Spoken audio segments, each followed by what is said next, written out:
So the EU just dropped its landmark AI Act, and it is a huge new rulebook for the future of artificial intelligence. Today, we're not going to try and tackle the whole thing. Instead, we're going to zoom in on just one super critical piece, Article 34. You can kind of think of it as the engine room of the entire law.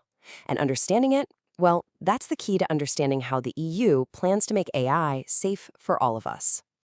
So let's kick things off with a big question, the one that probably keeps regulators up at night. AI is becoming part of everything. But when it starts making calls about our health, our money, or even our safety, how can we really trust it?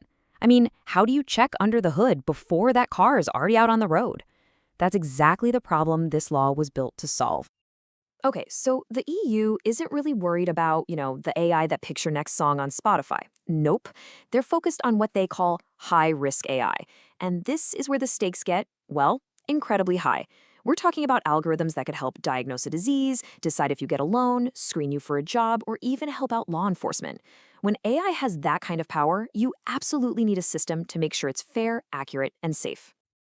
All right, so here's the game plan for today. We're going to start by meeting the EU's new AI referees and take a look at their checkup process. Then we'll dive right into the tricky balancing act between strict rules and innovation. After that, we'll cover the new rules on transparency, and finally, we'll wrap up with why this whole blueprint matters for everyone, everywhere. All right, let's dive into our first section, the EU's AI referees. So to make sure all this high-risk AI is actually playing by the rules, the EU has set up these independent gatekeepers. They're the ones responsible for signing off on these systems before they ever reach the public. Okay, so their official name is notified bodies. Yeah, it's a bit of a mouthful, I know, but the idea behind it is actually pretty simple. These are specially accredited, independent private organizations. Think about it. You wouldn't get into a car that hasn't been crash tested, right? Or live in a skyscraper that wasn't checked by a building inspector? Well, the idea here is the same. You shouldn't be subject to a high-risk AI that hasn't been independently audited. And these notified bodies, they're the experts who do that critical audit. Okay, so how does this whole rigorous checkup process actually work? Well, the playbook for these AI refs, which is all laid out in Article 34, it basically gives them two main ways to assess a new high-risk system. And their core job, it's totally non-negotiable. They have to verify that the AI system meets every single relevant requirement in the AI Act. And that's a long list. We're talking accuracy, robustness, cybersecurity, fairness, human oversight, you name it. It is an incredibly thorough checklist. And they've got a couple of ways to get this done. Path number one is basically a self-check. This is for companies that have really mature, robust systems already in place and can prove it with their own evidence. But, and this is a big but, for the really high-impact stuff, medical devices, critical infrastructure, that's when path number two kicks in. A full, independent audit where the notified body goes through absolutely everything with a fine-toothed comb.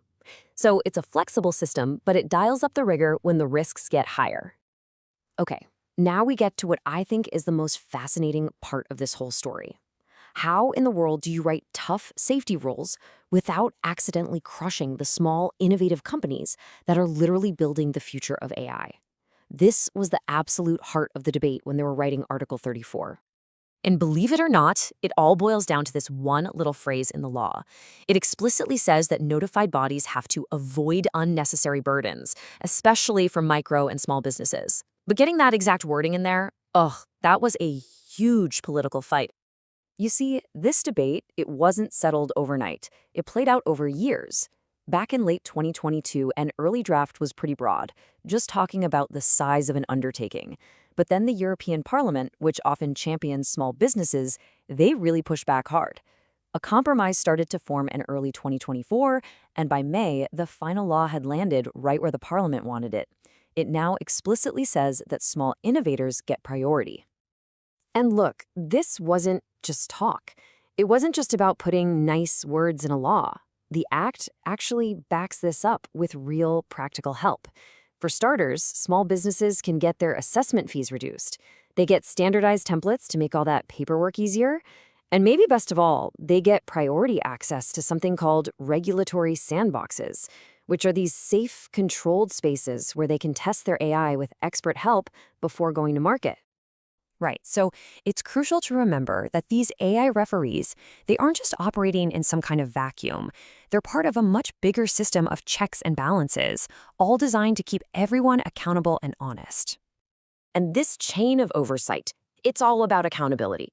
So it all starts with the company making the AI, the provider. They have to submit all their technical documents. Then the notified body audits that work.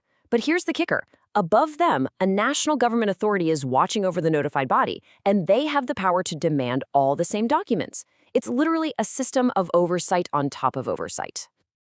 Now, that obviously raises a huge question, right? If all these documents are being passed around, what about a company's trade secrets? Well, the law thought of that too.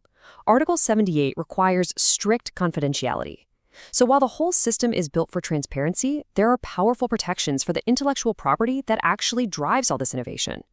It is, you guessed it, another delicate balancing act. Okay, for our final section, let's pull back a bit and look at the bigger picture.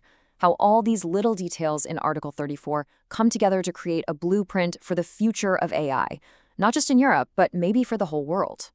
When you really boil it all down, Article 34 is built on three main pillars. First, you've got rigorous checks. Their whole goal is just making sure AI is safe.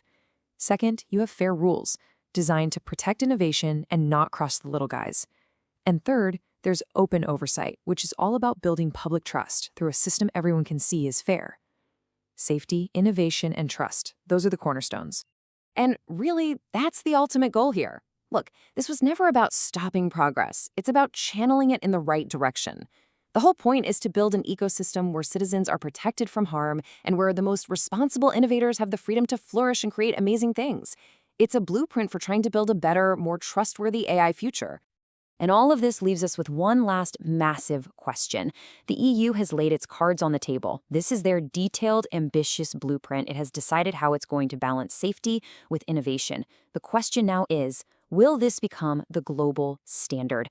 Will the rest of the world follow this path? That is something we are all going to be watching very, very closely. Thanks for joining this explainer.